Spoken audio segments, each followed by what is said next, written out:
يقول عبد الله: أنا لما كان عمري في العشرينات يقول قدمت على السلك العسكري وقبلوني وانضميت للسلك العسكري كجندي يعني، وخلاص صرت موظف. يقول مبسوط، خلاص وظيفة ومرتاح الحمد لله رب العالمين. الوالدة تلح علي، تعرفون الأم وحنان الأم، يا ولدي تزوج، يا ولدي أنا ودي أشوف ذريتك، يا ولدي ترى الزواج كله خير وبركة، يا ولدي تزوج. تلح عليه تلح عليه. شرد عليها عبد الله يقول لها: يما تو الناس شوي شوي. طبعا عبد الله تعرفون حال الشباب، توني خلني اخذ راحتي خلني. طيب وش تاخذ راحتك بالزواج يا اخي؟ ايش المشكله يعني؟ سجن هو الزواج خير، الزواج كله خير وبركه.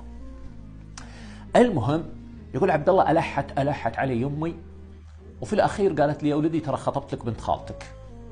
يا يما، قالت: خطبتها لك، ما شاء الله بنت جميله وخلوقه وفيها خير وبنت خالتك فلانه، ايش خليت؟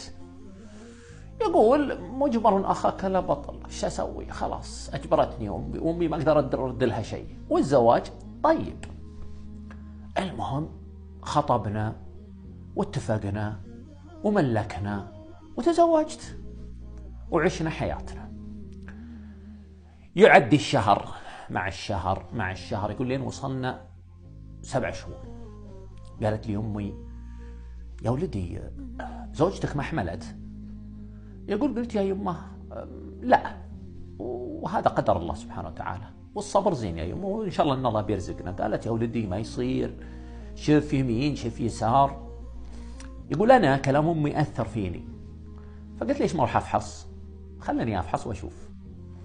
يقول: رحت المستوصف. طبعا المستوصف اللي هو سماه انا عارفه، معروف، واللي عايشين في الرياض يعرفونه، مستوصف الوطني اللي في الملز على شارع 60، مستوصف قديم لكن معروف عريق يعني. يقول: رحت له ودخلت على طبيب الإنجاب والعقم، والمهم وكشف علي وكذا، وقال: باخذ لك تحاليل على الحيوانات المنوية.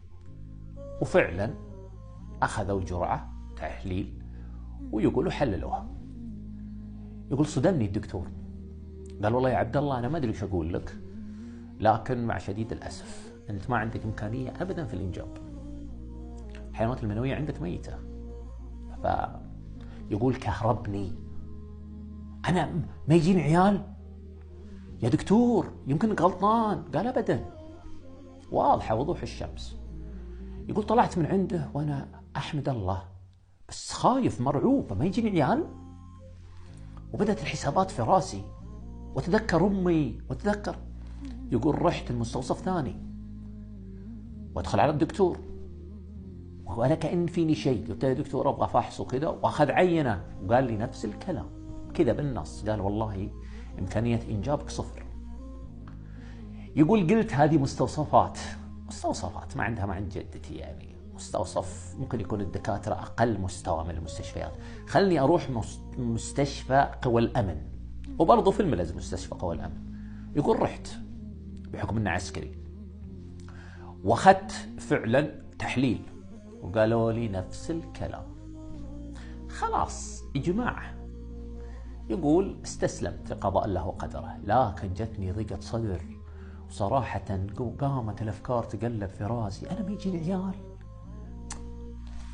يقول: المهم استمريت مع زوجتي 3 شهور، بعدين افتعلت مشكلة كذا وضخمتها طلقتها. ما أبي أظلمها معي، خلاص أنا ما يجيني عيال. المهم قعدنا فترة، أمي تقول لي: يا ولدي تزوج، يا ولدي يا ولدي يا ولدي. يقول: شوي وتقول لي: ترى خطبت لك بنت آل فلان من ديرتنا، هم من الجنوب. قال: لا يا يمه ما يصير. قالت: صار، خطبتها وخلصنا يا ولدي. ما شاء الله أمه قادحة صراحة، تعجبك هالأم ذي، تعجبك هالأم ذي. المهم وهو ما شاء الله سمعته طيبة ومعروف يعني كويس الولد، فعلا زوجوه. يقول: تزوجتها.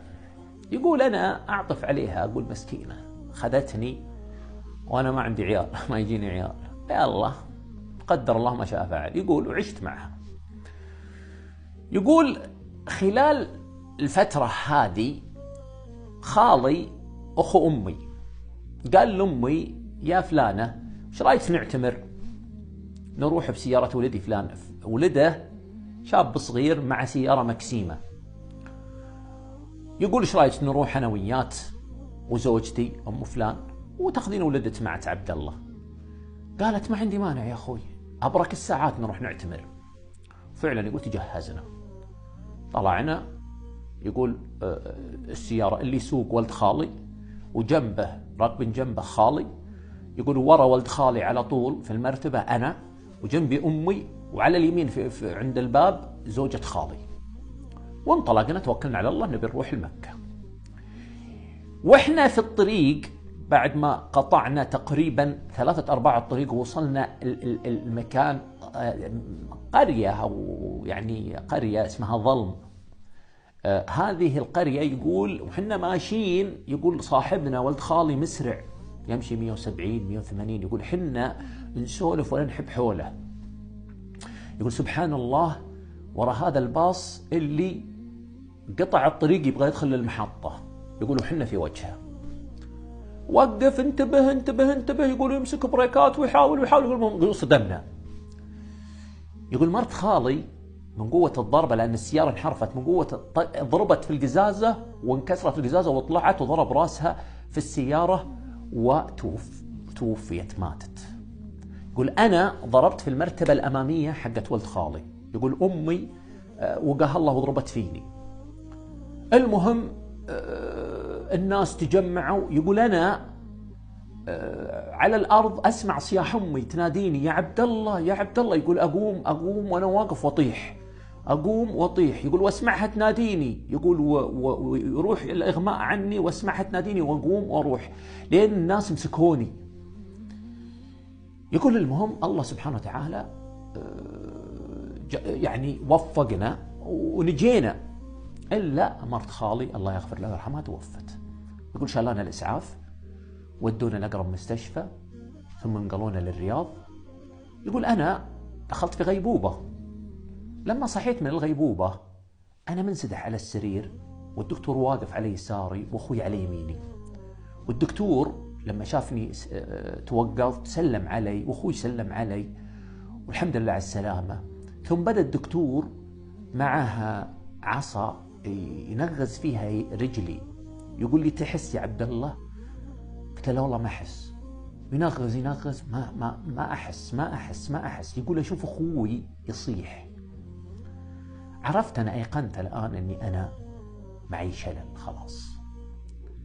يقول واكتشفت أنه في كسر في العمود الفقري في رقبتي لأني أنا ضربت في المرتبة اللي قدام اللي يجلس عليها ولد خالي وحصل عندي ارتداد سريع.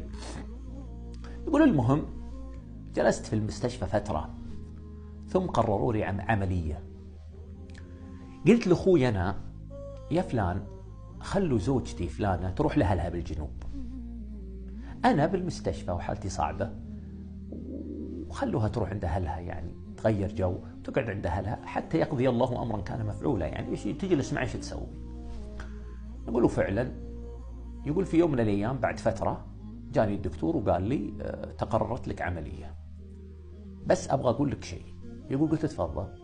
قال العملية فرصة نجاحها 5% بس، الضربة عندك في العمود الفقري يعني نسبة الفشل 95%، وفي 8 أشخاص معك بنسوي لهم نفس العملية، فنسأل الله التوفيق. أنت موافق ولا لا؟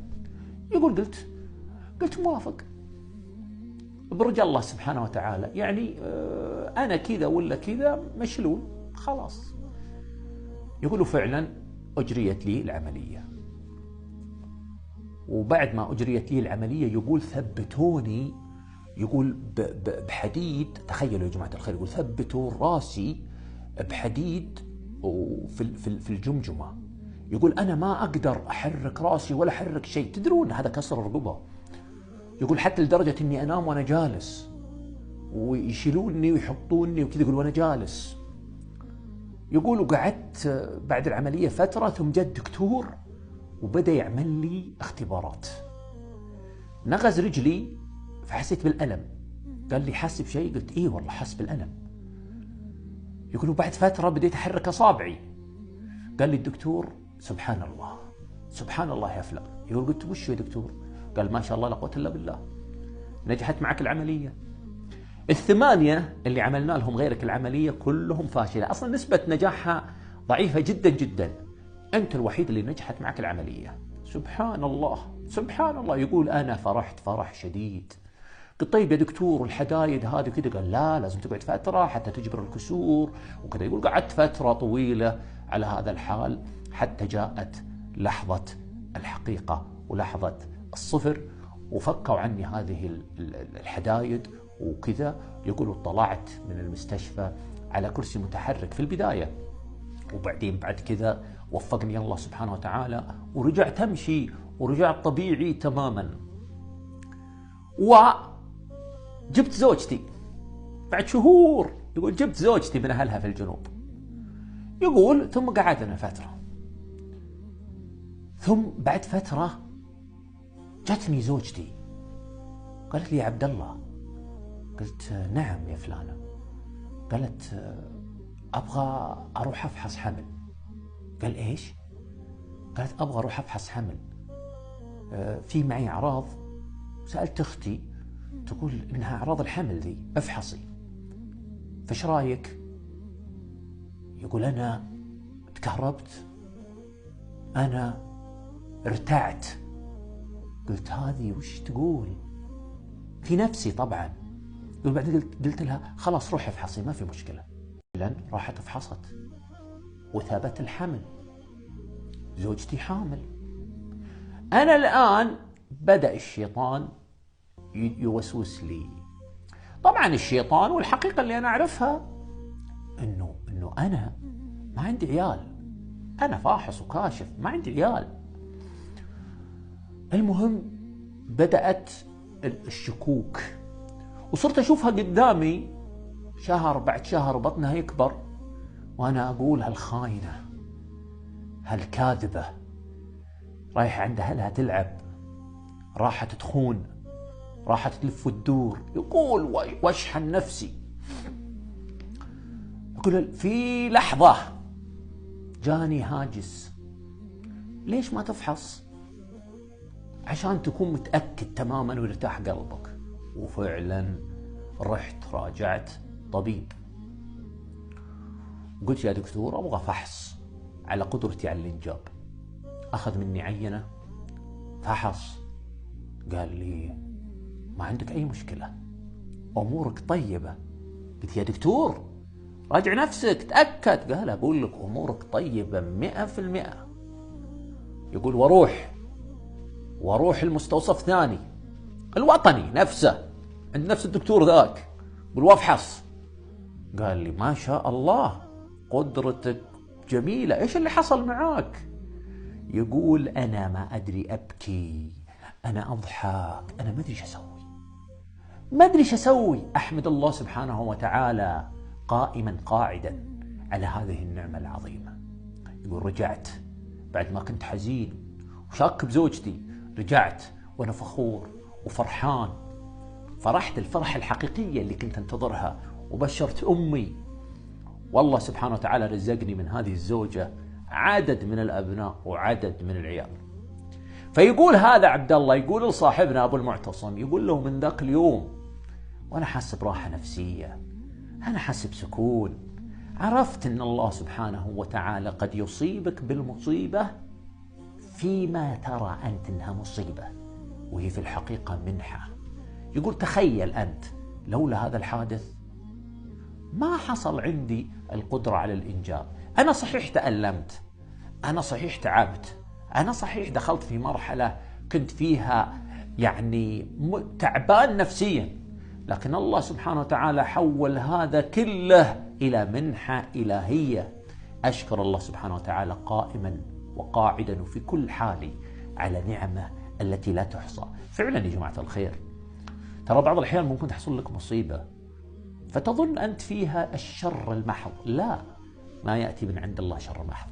ممكن يجيك مصيبة في ظاهرها لكن في داخلها منحة. أسأل الله سبحانه وتعالى بمنه وكرمه أن يكثر لنا ولكم الخيرات وأن يبعد عنا الشر والسيئات.